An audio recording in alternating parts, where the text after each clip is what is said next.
Bonjour, je vais vous parler aujourd'hui de comment vivre avec un chien réactif.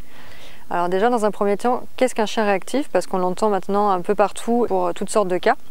Donc un chien réactif, c'est un chien qui réagit trop fort, on va dire, face à un stimulus. Il va avoir des émotions trop fortes qu'il ne va pas réussir à gérer. Donc ça peut être diverses choses en fait. Donc chien réactif, ça englobe un peu tout. C'est une étiquette qu'on place facilement maintenant. Je voulais surtout aborder les chiens réactifs agressifs. Donc des exemples de chiens réactifs, donc des exemples de chiens qui réagissent un peu trop fort. Ça peut être des chiens qui réagissent violemment, on va dire, un peu agressivement face à des chiens, face à des humains. Ça peut être des chiens qui réagissent par peur et qui vont vouloir prendre la fuite, mais ça va être pas une petite crainte, ça va être vraiment une grosse peur et le chien va essayer de fuir à tout prix. Ça peut être aussi trop d'énergie en fait, un chien qui déborde d'énergie, qui n'arrive plus à gérer ses émotions. Face à différents stimuli, vraiment ça peut être diverses choses, ça peut être des humains, ça peut être des chiens, ça peut être un environnement, également des chiens qui réagissent face à des voitures, des vélos, des joggers, enfin ça englobe vraiment pas mal de choses. Il faut être conscient que c'est un travail sur du moyen long terme, tout dépend après du degré bien sûr de réactivité du chien. Au niveau du chien, il va falloir avoir beaucoup de compassion envers l'animal, réussir à comprendre pourquoi il déclenche, par quelle émotion il traverse face à telle ou telle situation. Ensuite, au quotidien, c'est anticiper au maximum au début, créer une désensibilisation et également une habituation, essayer de changer en fait comment perçoit le chien la chose qui le fait déclencher. Donc s'il en a peur ou s'il réagit de façon agressive, sachant que l'agressivité en général c'est quand même de la peur aussi, hein, c'est juste que le chien choisit, au lieu de choisir la fuite, choisit l'agression.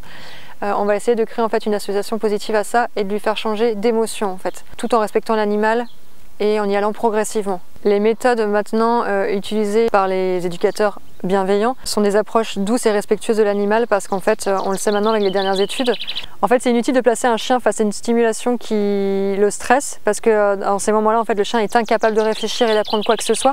C'est comme nous humains, c'est comme tout être vivant. Quand on est en gros état de stress, on ne peut plus répondre, on ne peut plus réfléchir. Et donc tout ce qui est méthode coercitive, un peu à l'ancienne, où on fait de l'immersion, on force le chien à y aller, on le maintient devant la chose qui lui fait peur, c'est inutile. Ok, le chien à un moment donné ne réagit plus, mais c'est ce qu'on appelle de l'inhibition, de la détresse acquise. Mais par la suite, on va avoir d'autres soucis de comportement, où c'est des chiens qui explosent à un moment donné parce qu'ils ont dû prendre sur eux trop longtemps. Au niveau du psychique du chien, c'est vraiment pas bon en fait, pour le bien-être de l'animal et son développement personnel. C'est ce qu'on déconseille maintenant. Donc l'approche bienveillante qu'on va avoir, c'est vraiment étape par étape, en micro-progressif, tout en respectant l'état psychique du chien. Notre but, c'est vraiment de changer son état émotionnel et travailler en profondeur que plutôt travailler en surface. J'aime beaucoup faire la comparaison avec nous les humains et surtout avec moi-même qui ne suis pas très fan des araignées. S'il y a une araignée qui a 30 mètres, je vais être capable de continuer cette conversation et de vous parler. Si elle se rapproche, je commence à me mettre en vigilance, à surveiller, donc je suis un peu moins focalisée sur vous. Et si on me met une mygale ici à mes pieds, on aura beau me crier dessus, 2 plus 2 ça fait combien? Je serai incapable de répondre parce que je serai dans un état de panique pas possible. Donc en fait le chien vit exactement la même chose. S'il est face à un chien et qu'il a peur des chiens et qu'on le force à aller au contact et qu'on le maintient, en fait on aura beau lui parler, lui crier dessus, il n'entend pas ce qu'on lui dit, il est dans un état de stress immense. Il a qu'une envie, c'est de fuir ou d'attaquer pour faire fuir l'animal ou la personne ou la chose qui est en face. Le but c'est ensuite de réduire cette zone de déclenchement en fait et de vraiment faire changer l'état d'esprit du chien. Donc par exemple si c'était mon cas, on essaierait de montrer que les mygales c'est pas si méchant que ça et de me faire changer d'émotion à l'approche d'une mygale.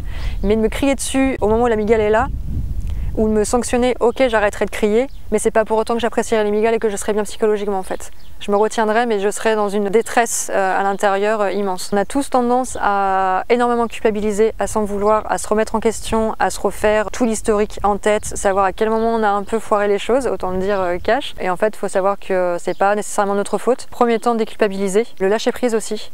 Parce qu'on ne trouvera pas forcément le pourquoi du comment notre chien est comme ça. Il n'y a pas nécessairement une raison pour laquelle notre chien est comme ça. Et ensuite, c'est la phrase énervante que souvent on entend, mais c'est déstresser. Alors il y a la façon bienveillante de le dire et il y a les gens qui nous disent mais t'as arrêter de stresser. C'est pas si facile que ça, c'est très dur d'ailleurs de le faire parce qu'on va anticiper, on va appréhender la réaction de notre chien. Mais c'est vrai qu'après il y a un peu cet effet miroir en fait où nous on va avoir tendance à trop anticiper et à stresser et à se tendre, ce qui envoie un message au chien. Donc c'est un peu le cercle vicieux. Et ça, je dirais que c'est un des plus gros des travails aussi, c'est de réussir à souffler, à ne pas se tendre pour ne pas que notre chien ressente notre stress aussi. Donc ne pas hésiter à se faire accompagner, c'est pas non plus un échec de demander de l'aide parce qu'il y a certaines personnes qui pensent qu'elles vont y arriver toutes seules. Il y a aussi un peu l'ego et on n'a pas forcément envie d'appeler quelqu'un, on veut y arriver par nous-mêmes, on n'ose pas, on a peur du regard et en fait il ne faut pas hésiter, ne pas attendre que le problème s'aggrave et prenne une ampleur et en fait d'avoir un regard extérieur ça nous aide aussi parce qu'il y a l'émotionnel qui entre en jeu quand c'est notre propre animal.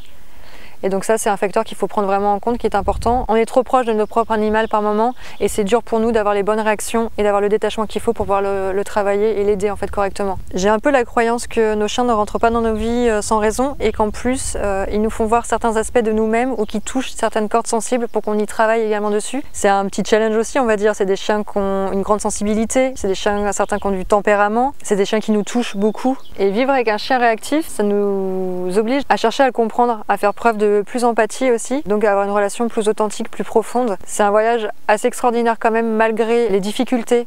C'est pas tous les jours facile. Ça nous fait beaucoup évoluer, grandir. Ça nous fait évoluer en même temps avec notre chien, pas à pas. En fait, on s'accompagne mutuellement. C'est un travail à faire vraiment en binôme.